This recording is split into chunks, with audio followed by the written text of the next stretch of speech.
নবী হওয়ার আগে বিশ্বনবীর ইবাদত ছিল চিন্তার ইবাদত। আমরা অনেকে মনে করি শুধু তাসবিহ পড়াই ইবাদত, জিকির করাই ইবাদত, শুধু কোরআন তেলাওয়াতই মনে হয় ইবাদত, শুধু কিয়ামুল লাইল করাই ইবাদত। কিন্তু বিশ্বনবীর সাহাবী যিনি ইসলাম আমাদের চেয়ে ঢের বেশি বুঝেছেন, তিনি বলেন আল্লাহর এই সৃষ্টি শৈলী, এই সৃষ্টি নৈপুণ্য নিয়ে 1 ঘন্টা চিন্তা করা, ক্রিটিক্যাল থিঙ্কিং করা, সারা রাত নফল তাহাজ্জুদের চেয়েও সেরা। সূরা আলে ইমরানের 190 নম্বর আয়াতে আল্লাহ তাআলা বলেছেন, যারা আকাশ বাতাস পৃথিবী সৃষ্টি নিয়ে চিন্তা করে এবং সর্ব অবস্থায় আল্লাহ তাআলার জিকির করে, ওয়া ইয়াতাফাক্কারুনা ফি খালকিস সামাওয়াতি ওয়াল আরদ, এবং তারা তাফাক্কুর করে, ক্রিটিক্যাল থিঙ্কিং করে, এবং তারা বলে মা খালাকতা হাযা বাতিলা, হে আল্লাহ তুমি অনর্থক কিছু সৃষ্টি করো নাই। মনে রাখবেন, এই পৃথিবীতে আল্লাহ তাআলা অনর্থক কোনো কিছু সৃষ্টি করে নাই, করেছে?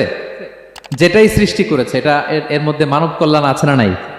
আল্লাহ তাআলা আমাদের জন্য কল্যাণ রেখেছেন। এবং এই আয়াত যখন নাজিল হল, বিষ্ণু ঈসা ইসলাম বললেন, ওয়াইলুন লিমান কারাআহা ওয়া লাম ইয়াতাফাক্কার ফিহা, ধ্বংস তাদের জন্য যারা এই আয়াত তেলাওয়াত করে কিন্তু এই আয়াত নিয়ে চিন্তা করে না, গবেষণা করে না। এবং কোরআনের বিভিন্ন আয়াতে আল্লাহ তাআলা বিশ্বনবীকে বলেছেন, নবী হে, আপনি আপনার উম্মতদেরকে নবীদের ঘটনা শোনান। কোরআনের 3 ভাগের 1 ভাগ হচ্ছে ঘটনা। পুরো কোরআনের 3 ভাগের 1 ভাগ কি? ঘটনা, স্টোরি টেলিং। কারণ গল্প মানুষের মনে দাগ কাটে।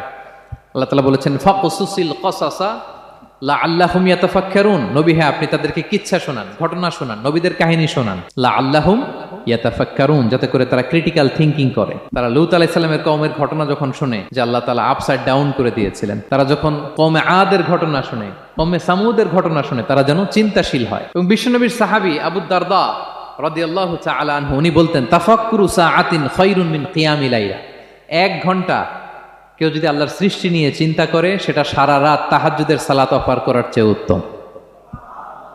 আমরা অনেকে মনে করি শুধু তাসবিহ পড়াই ইবাদত, জিকির করাই ইবাদত, শুধু কোরআন তেলাওয়াতই মনে হয় ইবাদত, শুধু কিয়ামুল লাইল করাই ইবাদত। কিন্তু বিশ্বনবীর সাহাবী যিনি ইসলাম আমাদের চেয়ে ঢের বেশি বুঝেছেন, তিনি বলেন আল্লাহর এই সৃষ্টি শৈলী, এই সৃষ্টি নৈপুণ্য নিয়ে 1 ঘন্টা চিন্তা করা, ক্রিটিক্যাল থিঙ্কিং করা, সারা রাত নফল তাহাজ্জুদের চেয়েও সেরা। এবার বলেন, আমাদের চিন্তা করার দরকার আছে না নাই? ব্রেনটা খাটাবেন তো? এই যে যারা কনভার্টেড মুসলিম হয়, এরা কিন্তু অনেক চিন্তা ফিকির করে, নিজের সাথে নিজে বোঝাপড়া করে, ক্রিটিক্যাল থিঙ্কিং করে, তাদের অ্যানালজি কাজে লাগিয়ে, আল্লাহর দেয়া ব্রেনকে কাজে লাগিয়ে এরপরে শাহাদা পাঠ করে, এমনি এমনি না।